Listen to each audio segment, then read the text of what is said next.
Like I said, I love Bobby Brown. Listen, he's not perfect by any stretch. A little flat, a little sharp, but his emotion on Rock With You, oh, sings the hell out of that song. Yeah, I mean, Sings the hell out of that song. You yeah, know? I'm a massive Bobby Brown fan, Oh, and me too. Absolutely. none of us. I mean, you've got the Bobby album there, which to me is my one of my top that and Make It Last Forever albums are my top two albums. Yeah. But when I mean, and I don't know if I ever thought about Bobby's vocals compared to say Johnny Gill. I think I just thought this Bobby because his personality comes out in his Thank you. singing, and he just seems to That's be. it. That's what I'm talking about. That's what I'm talking about. Personality, attitude. Yeah. Don't Be Cruel was written because of his funky attitude. That song is drips with Bobby Brown. That song couldn't have happened on anybody else but Bobby Brown because Bobby Brown was a badass boy back then. And Don't Be Cruel was tailored for Bobby Brown. And that's why that worked. Nobody could have Ah. done Don't Be Cruel. Now, when They I was in weren't cruel. Nigeria, Bobby was cruel. yeah, when I was in Nigeria, we were told that actually Karen White was supposed to do it, but she didn't like the rapping. Or is that I don't know if we played it for her. We could have played it.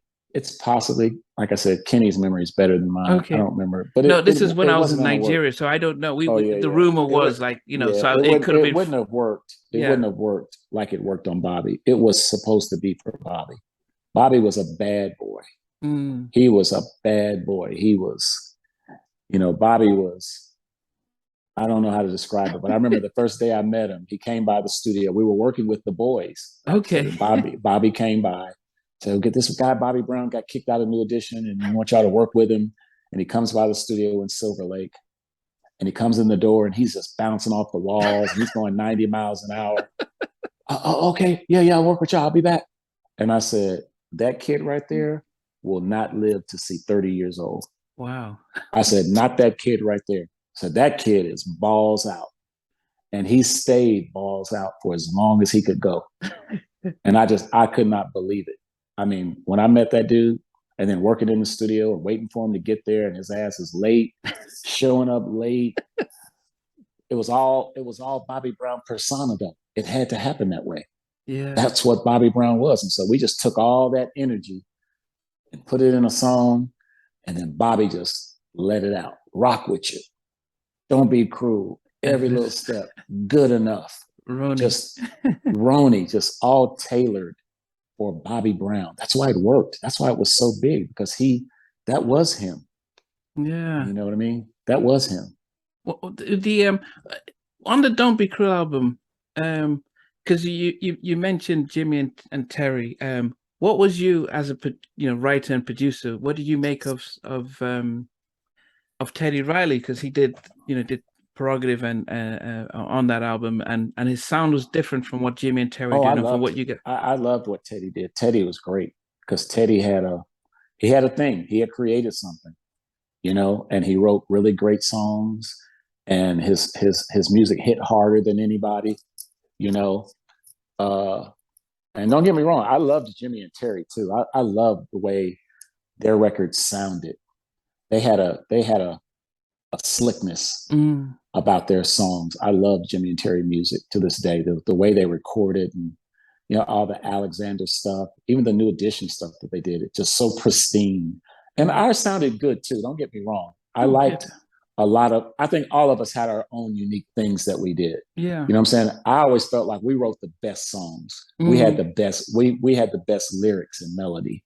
You know what I'm saying? Teddy had the hardest beats. You know what I mean? My Prerogative, all that New Jack shit. You couldn't touch it. You couldn't figure it out. You couldn't compete. But Jimmy and Terry, I thought were just finesse. They possessed a lot of it, lyrically, vocally, but musically and the way it sounded, it was a friendly camaraderie to me. I think we all admired what we were doing. Yeah. And it was respected. Totally respected. I love their work a lot. Yeah, absolutely.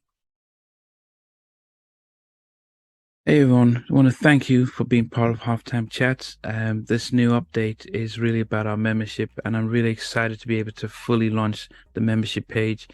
There will be things like full interviews from day one. As soon as the interview drops, you get access to it without any ads on it. There'll be some exclusive member-only videos that will just be some behind-the-scenes stuff and some other things that we will never be broadcast. For some members, you can be able to get actually 2 interviews, because I do have a backlog of almost 7 or 8 interviews that I don't even know when I'm going to be able to broadcast them. So you're able to get at least some of those up front, and some just behind the scenes stuff, because there's a lot of stuff that goes behind the scenes that I have never been able to talk about or release.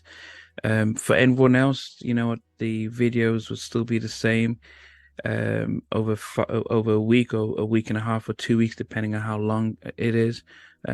So everything stays the same. The polls stay the same. The community chats, the community stuff stays the same.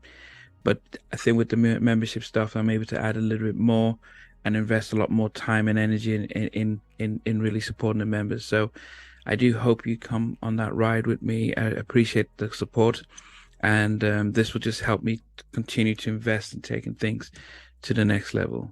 Take care.